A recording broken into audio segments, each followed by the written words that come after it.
నరసరావుపేట నియోజకవర్గ రైతులకు వరప్రదాయని ఏడీఎస్బీ పీఎం కిసాన్ నిధులు 39.47 కోట్లు విడుదల. నరసరావుపేట రొంపిచెర్ల మండలాల్లోని 20,463 రైతు కుటుంబాలకు లబ్ధి. రైతు పక్షపాతిగా కూటమి ప్రభుత్వం.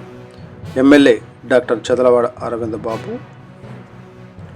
నరసరావుపేట నియోజకవర్గ రైతు సంక్షేమమే ధ్యేయంగా ప్రభుత్వం అమలు చేస్తున్న కిసాన్ పథకం ద్వారా నియోజకవర్గంలోని రైతు కుటుంబాలకు భారీ ఆర్థిక ప్రయోజనం చేకూరిందని శాసనసభ్యులు డాక్టర్ చదలవాడ అరవింద్ బాబు గారు ఒక ప్రకటనలో తెలిపారు.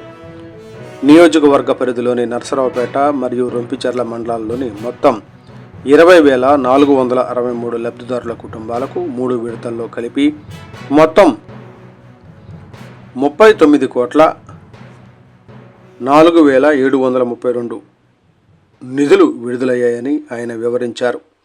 మండలాల వారీగా వివరాలను వెల్లడిస్తూ నరసరావుపేట మండలంలో 10,405 రైతు కుటుంబాలకు గాను 20.1612 కోట్లు మరియు రొంపిచెర్ల మండలంలో 10,058 రైతు కుటుంబాలకు గాను 19.312 కోట్లు లబ్ధిదారుల ఖాతాల్లో చేరాయని ఎమ్మెల్యే పేర్కొన్నారు.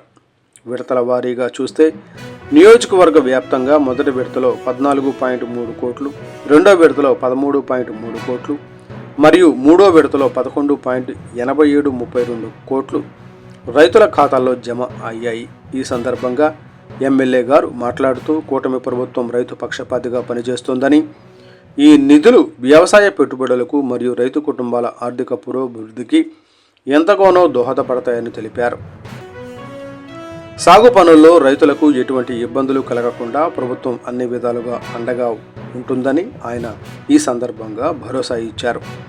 ఈ కార్యక్రమానికి నరసరావుపేట శాసనసభ్యులు మరియు రాష్ట్ర గ్రంథాలయ చైర్మన్ గోనుగుంట్ల కోటేశ్వరరావు గారు, మండల party presidents agriculture natural farming PD Amalakumari madam గారు, అధికారులు, మార్కెట్ యార్డ్ చైర్మన్లు, ఉమ్మడి కూటమి నేతలు, రైతు సంఘం నాయకులు, గ్రామ నాయకులు, కార్యకర్తలు, రైతులు పాల్గొన్నారు.